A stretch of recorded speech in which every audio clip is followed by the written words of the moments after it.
Welcome to day 163 of the Let's Grow Annual Challenge. Sharon Horne-Ellstrom here, and today we are talking about, of course, relationship growth, because we're talking about relationship growth this entire month, and I'm looking for a decent magnifying glass, which I do not have in front of me today, but we're going to talk about that with respect to effective communication. Communication is critical to every area and aspect of our life, no less relationships than any other. It's the foundation and the cornerstone of our relationships. So how do we have a relationship, number one, with ourselves? Because how we talk to ourselves, how we communicate with ourselves is critical, as well as how we communicate with anyone else that we are in any sort of relationship with, right?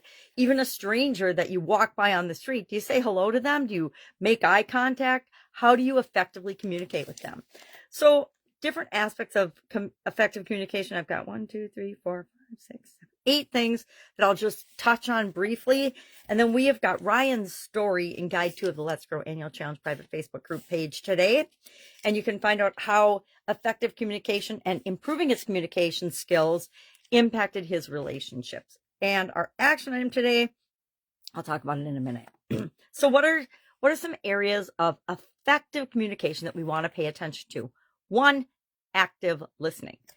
Now, this is an area I always need to improve in, especially with my friends and family. I'm better with business and customers and in a professional setting or in a social setting than I am with my family. And I think it's, I blame us all, because we are all talker over one another's, right? We interrupt, we talk over, we finish each other's sentences, and that is not active listening. That is rude, rude and ineffective and annoying at times, but it's one of those continuously improving areas for me personally, and probably for many of us as well.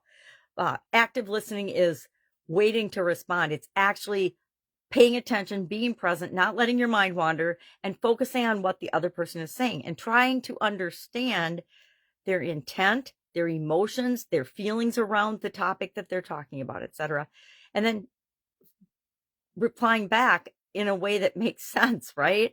How often have we been in a conversation where we're not really in the conversation at all? Our mind is off on another tangent or thinking about our stomach growling or something else, and we're not actively paying attention. We're not present in the moment.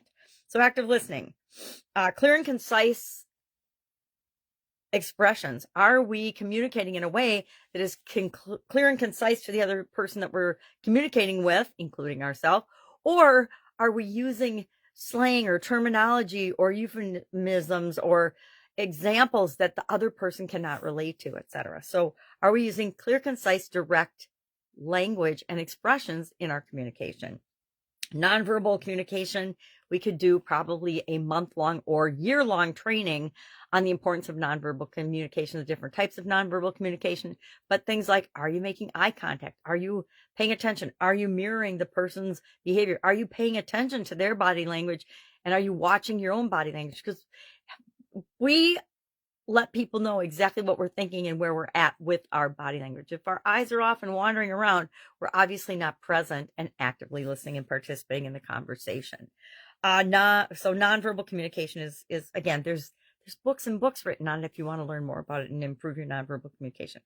Are we being empathetic and understanding? Are we trying to understand where the other person is coming from, or are we just sticking to our own perspective and our own point of view, and we're not going to listen to them or change our mind no matter what?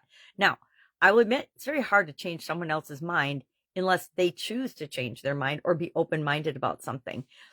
We've all worked with and had relationships with and been involved with and in conversations with people that are absolutely positively closed-minded. I've got some relatives that think they're absolutely positively right about everything, and it's almost laughable because they're ridiculous in their stubbornness about things and their fixed mentality and their inability to open their minds about anything outside of themselves, or especially anything about themselves. Are you asking and using open-ended questions? If you ask a question that's closed and you know that you ask it in a way that the person has to answer it the way you want to get the answer, or they look like a fool, but really it's you that look like a fool if they have any wisdom at all, why are you doing that? If you want more information, if you want to deepen and have more effective communication, we ask open-ended questions. We don't ask, how was your day? Because they can give a good or bad. Now that's or, instead of how was your day? Good, bad, don't want to talk about it, whatever, in a short answer and shutting off and shutting down the conversation. If you ask, well, tell me about your day. What was the best part of your day today, etc.? Those are open-ended questions that require a more thoughtful and a more engaged response. And there's, a gazillion examples of that as well. Regular check-ins. Are you in your relationships having regular check-ins? Important relationships to us require that we check in with the other person, or we check in with ourselves. We need to have a great relationship with ourselves. Are you at least weekly or daily checking in with yourself and saying, okay, how are we doing today? What's going on? What's important? What's not important? What happened that we can learn from? What happened that we want to do more of, etc., with respect to communication? So are you checking in with yourself? And are you checking in with other people that are in relationships with you that are important to you? If you're not checking in with your kids regularly, if you're not checking in with your siblings or your friends, certain friends or acquaintances regularly, what happens is people come in and out of our lives for a season and a reason. And some we allow to leave our lives because the reason or the season is over, and others we want to touch base with and on some frequency, and it's different for each relationship, and it's up to you to decide what the right check-in frequency is. But the more important the relationship to you, the more it is in alignment with who you are and your core values, the more often you'll probably check in with the other individual.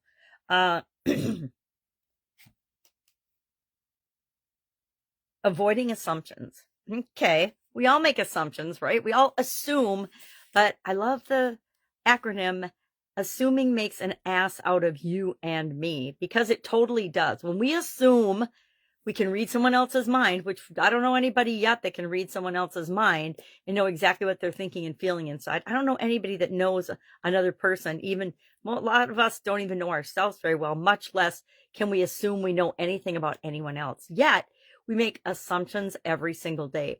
So we want to check our assumptions and ask ourselves, is that true? Do I know that for sure? Or should I just ask the question to find out if what I'm thinking and believing is true?